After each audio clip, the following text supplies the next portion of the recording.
Hello বন্ধুরা, আজ আমি তোমাদের জন্য এমন একটি গল্প নিয়ে এসেছি যে শুনলে তোমাদের দাঁড়িয়ে যাবে। বন্ধুরা, আজকের গল্পটি অনেক ইন্টারেস্টিং হতে যাচ্ছে, তাই হাতের কাছে টিস্যু নিয়ে কানে হেডফোন পরে বসে পড়ে যান। বিয়ের কিছুদিন পরেই আমার স্বামী মারা যায়, তাই বাবার বাড়িতে ফিরে আসতে হয়েছিল। আমার মা নেই, অনেক বছর আগেই মা চলে গিয়েছিল। তারপর থেকে আমি বাবার সাথে থাকি। আমিই সব কাজ করি, ঘরের রান্না থেকে শুরু করে সবকিছু আমাকেই সামলাতে হয়। আমার বাবা খুব সাদাসিধে মানুষ, তার বন্ধুদের সাথেই সময় কাটাতে ভালোবাসেন। একদিন দুপুরে বাবা বলল তার এক খুব কাছের বন্ধু আসবে আমাদের বাসায়। তিনি নাকি অনেক দিন পর আসছেন এবং রাতে আমাদের সাথেই থাকবেন। আমি কিছু বললাম না, শুধু ভাবছিলাম আমাকে কতটা ব্যস্ত থাকতে হবে রান্নাবান্নার সব আয়োজন নিয়ে। আমার প্রাণের বন্ধুরা, পুরো গল্পটি শুনলে তোমাদের দাঁড়িয়ে যাবে, তাই গল্পটি শোনার আগে আমার একটি অনুরোধ, অবশ্যই এই ভিডিওতে একটি লাইক দিয়ে চ্যানেলটি সাবস্ক্রাইব করে দাও। বিকেলটা কেটে গেল কাজ করতে করতে। বাজার থেকে জিনিস আনতে হলো। আমি রান্নাঘরে ব্যস্ত হয়ে পড়লাম। মাছ, মাংস, ভাত, তরকারি সব রেঁধে ফেললাম। বাবা তার বন্ধু খাওয়া শেষ করে অনেক খুশি হলো। আমি চুপচাপ তাদের দিকে তাকিয়ে শুধু হাসলাম। খাওয়া দাওয়া শেষে আমি তাদের ঘুমানোর জন্য বিছানা করে দিলাম। তারা শুয়ে গেল। আমি আমার ছোট্ট ঘরে চলে এলাম। সারাদিনের ক্লান্তি শরীরে ছিল। চোখ বন্ধ হতেই ঘুমিয়ে পড়লাম। কিন্তু রাতের গভীরে আমার মনে হলো যেন কেউ আমার ঘরে ঢুকলো। চোখ মেলে কিছুই দেখতে পেলাম না, শুধু অনুভব করলাম কারো ছায়া ধীরে ধীরে সে কাছে এগিয়ে এলো। আমার শরীর কেঁপে উঠল। কিছু বুঝে ওঠার আগেই সে আমাকে স্পর্শ করল। আমার নিঃশ্বাস থেমে গিয়েছিল। এক মুহূর্তের জন্য আমি অবাক হয়ে গেলাম, কিন্তু নিজেকে সরাতে পারলাম না। সে আমাকে জড়িয়ে ধরল, আমার কানে ফিসফিস করে কিছু বলল, তারপর হঠাৎ আমার ঠোঁটে আলতো চুমু রাখল। আমি স্তব্ধ হয়ে গেলাম, কিন্তু আমি অনেক দিন ধরে একা ছিলাম, তাই আমার অনেক ভালো লাগছিল। মনে হচ্ছিল এ রাত যেন শেষ না হয়ে যায়। হঠাৎ আমি এবার বুঝে ফেলেছি যে লোকটা আমার বাবার বন্ধু।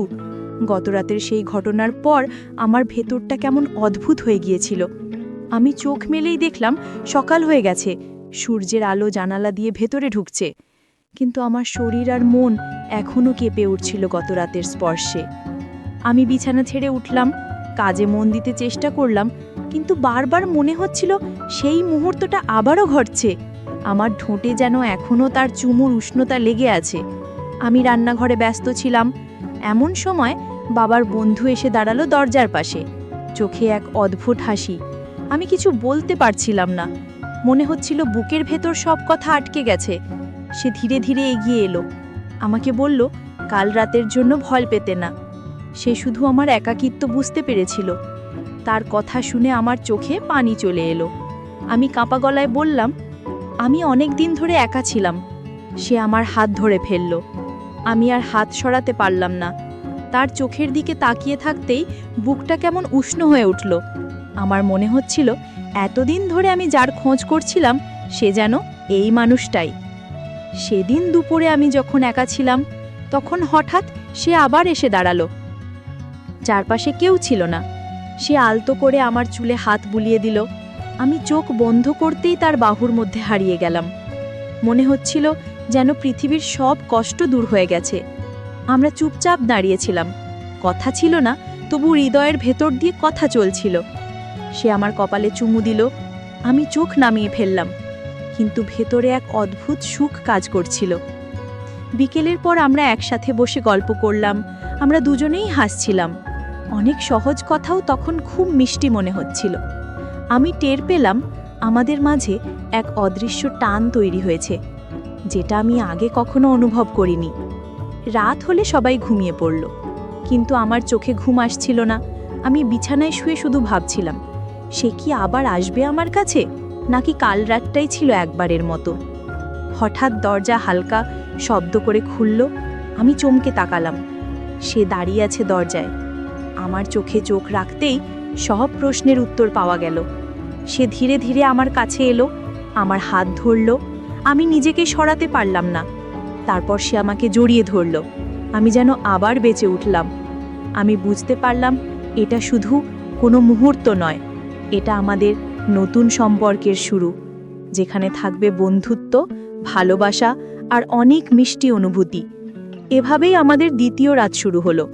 আমার মনে হচ্ছিল আমি আবার নতুন জীবন খুঁজে পাচ্ছি, একাকিত্ব ভেঙে আবার আলো ফিরে আসছে। দ্বিতীয় রাতের সেই ঘটনার পর সকালে ঘুম ভাঙতেই আমার মনটা কেমন আলো ঝলমল লাগছিল। আমার মনে হচ্ছিল আমি যেন নতুন কেউ হয়ে গেছি। বিয়ের পর যে ভালোবাসা আর স্নেহ আমি হারিয়েছিলাম সেটা আবার ফিরে এসেছে। আমি রান্নাঘরে নেমেই খেয়াল করলাম বাবার বন্ধু আমাকে দেখছে, চোখে তার অদ্ভুত মমতা আর হাসি। আমি চুপচাপ কাজ করছিলাম, কিন্তু মনটা কাঁপছিল, কারণ আমি জানতাম আজ আবার কিছু নতুন হতে পারে। খাওয়া দাওয়া শেষে বাবা আর উনি গল্পে মশগুল হয়ে গেলেন। আমি এক কোণে বসে শুধু তাদের কথা শুনছিলাম, কিন্তু তার চোখ বারবার আমার দিকে চলে আসছিল। আমি চোখ নামিয়ে নিচ্ছিলাম, কিন্তু ভেতরে ভেতরে আমি খুশি হচ্ছিলাম। বিকেলের পর আমরা একসাথে বসে গল্প করলাম। আমরা দুজনেই হাসছিলাম, অনেক সহজ কথাও তখন খুব মিষ্টি মনে হচ্ছিল। আমি টের পেলাম আমাদের মাঝে এক অদৃশ্য টান তৈরি হয়েছে, যেটা আমি আগে কখনো অনুভব করিনি। রাত হলে সবাই ঘুমিয়ে পড়ল, কিন্তু আমার চোখে ঘুম আসছিল না। আমি বিছানায় শুয়ে শুধু ভাবছিলাম, সে কি আবার আসবে আমার কাছে, নাকি কাল রাতটাই ছিল একবারের মতো। হঠাৎ দরজা হালকা শব্দ করে খুলল। আমি চমকে তাকালাম। সে দাঁড়িয়ে আছে দরজায়। আমার চোখে চোখ রাখতেই সব প্রশ্নের উত্তর পাওয়া গেল। সে ধীরে ধীরে আমার কাছে এলো, আমার হাত ধরল। আমি নিজেকে সরাতে পারলাম না। তারপর সে আমাকে জড়িয়ে ধরল। আমি যেন আবার বেঁচে উঠলাম। আমি বুঝতে পারলাম এটা শুধু কোনো মুহূর্ত নয়, এটা আমাদের নতুন সম্পর্কের শুরু, যেখানে থাকবে বন্ধুত্ব, ভালোবাসা আর অনেক মিষ্টি অনুভূতি। এভাবেই আমাদের দ্বিতীয় রাত শুরু হলো। আমার মনে হচ্ছিল আমি আবার নতুন জীবন খুঁজে পাচ্ছি, একাকিত্ব ভেঙে আবার আলো ফিরে আসছে।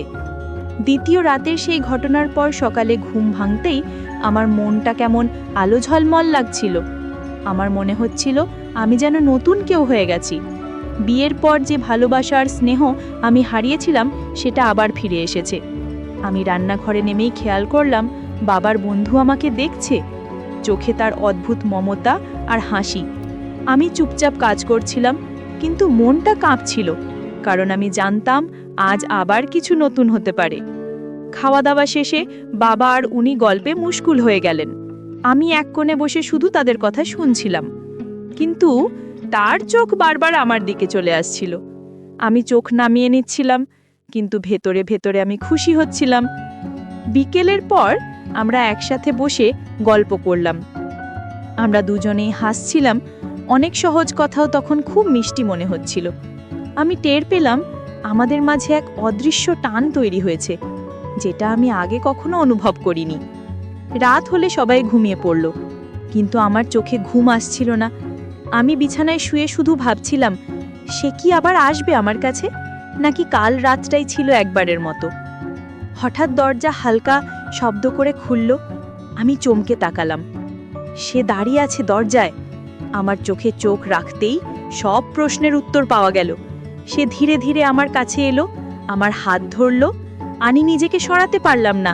তারপর সে আমাকে জড়িয়ে ধরল। আমি যেন আবার বেঁচে উঠলাম।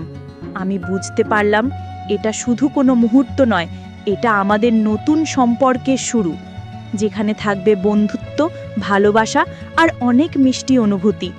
এভাবেই আমাদের দ্বিতীয় রাত শুরু হলো। আমার মনে হচ্ছিল আমি আবার নতুন জীবন খুঁজে পাচ্ছি, একাকিত্ব ভেঙে আবার আলো ফিরে আসছে। তো বন্ধুরা, আজকের গল্পটি এই পর্যন্তই। গল্পটি তোমাদের কেমন লাগলো অবশ্যই কমেন্ট করে জানাবে, এবং এরকম আরও মজার ও ইন্টারেস্টিং ভিডিও পেতে এখনই আমাদের চ্যানেলটি সাবস্ক্রাইব করে পাশে থাকা বেল আইকনটিতে ক্লিক করুন। ধন্যবাদ।